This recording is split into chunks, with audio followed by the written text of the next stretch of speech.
वंदे मातरम की प्रत्येक पंक्ति में भारत की प्रकृति।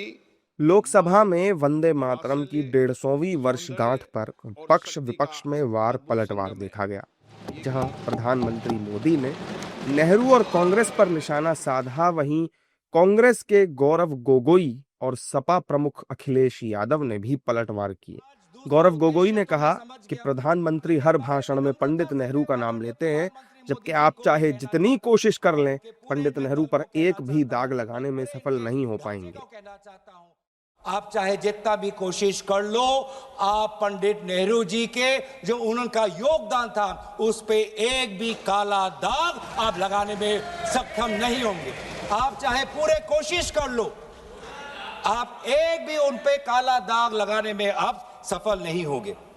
हाँ, कांग्रेस वर्किंग कमेटी में और उससे पहले मुस्लिम लीग का विद्रोह था। मुस्लिम लीग ये कहना चाहती थी कि पूरा वंदे मातरम को बहिष्कार करना चाहिए, पूरे वंदे मातरम को बहिष्कार करना चाहिए। लेकिन मुस्लिम लीग को यह अधिकार कहां से मिला? और क्या मुस्लिम लीग के अनुसार हमारा देश चलेगा? क्या मुस्लिम लीग के अनुसार क्या कांग्रेस पार्टी चलेगी? कतई नहीं। हमारे उस समय के जो हमारे नेता थे मौलाना आजाद साहब, उन्होंने स्वयं कहा कि मुझे वंदे मातरम में कोई भी आपत्ति नहीं है। यह फर्क है कांग्रेस के मौलाना आजाद और मुस्लिम लीग के जिन्ना के बीच में। 24 जनवरी को जब संविधान की जो बैठक हुई थी, उसके अंतिम दिन पे हमने कहा कि हम मुस्लिम लीग की बात नहीं सुनेंगे, हम वंदे मातरम को नेशनल सॉन्ग का हम ये तवज्जो हम देना चाहेंगे। और यही हमारे बंगाल के प्रति हमारा आभार था कि उसी कॉन्स्टिट्यूएंट असेंबली में कहा, यह सिद्धांत लिया गया कि जन गण मन हमारा नेशनल एंथम होगा और वंदे मातरम हमारा नेशनल सॉन्ग होगा। गौरव गोगोई ने पूछा कि भारत छोड़ो आंदोलन में आपके राजनीतिक पूर्वज कहां थे? उस समय आप लोग किस आंदोलन में शामिल थे? मैं पूछना चाहता हूं कि 1942 में जब भारत छोड़ो आंदोलन था, तब आपके राजनीतिक पूर्वज कहां थे? अगर आपको लगता है कि वंदे मातरम के साथ कांग्रेस पार्टी ने उसको दुर्बल करने की एक साजिश की, तो मैं पूछना चाहता हूं कि आपने जब वंदे मातरम का जो मूल उद्देश्य था कि अंग्रेजों भारत छोड़ो, तो उस भारत छोड़ो के आंदोलन में आप लोग कहां थे? क्या इतिहास गवाह नहीं कि आपके राजनीतिक पूर्वज में उनका नाम नहीं लेना चाहता, कि उन्होंने खुद कहा था कि इस आंदोलन में भाग नहीं लेने का। खुद बोलते थे, दूसरे खुद उन्होंने कहा कि इस आंदोलन में भाग नहीं लेना। और बंगाल में आपके जो राजनीतिक आपके गुरु हैं, मैं उनका नाम भी लेना नहीं चाहूंगा, पर उन्होंने भी खुद कहा था कि भारत छोड़ो आंदोलन में भाग नहीं लेना चाहिए।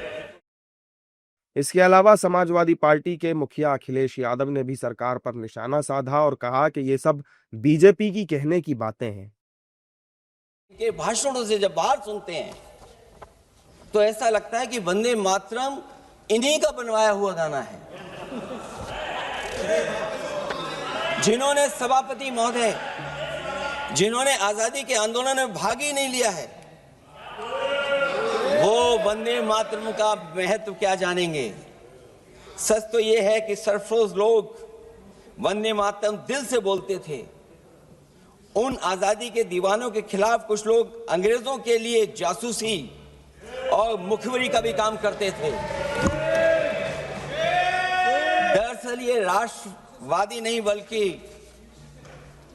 राष्ट्र विवादी लोग हैं। इनका इतिहास खंगाला जाए कि इन्होंने आजादी के पहले और आजादी के बाद वंदे मातरम क्यों नहीं गाया। ये सभापति महोदय, आज जब हम वंदे मातरम पे इतनी चर्चा कर रहे हैं, जिस भाव से हम लोग यहाँ बैठे हैं, कम से कम ये भी खंगाला जाए इतिहास में कि वंदे मातरम कुछ लोगों ने कब गाया।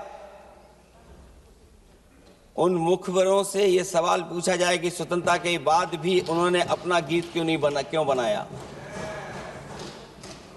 उनकी एक रंगी सोच ने तिरंगा क्यों नहीं फहराया।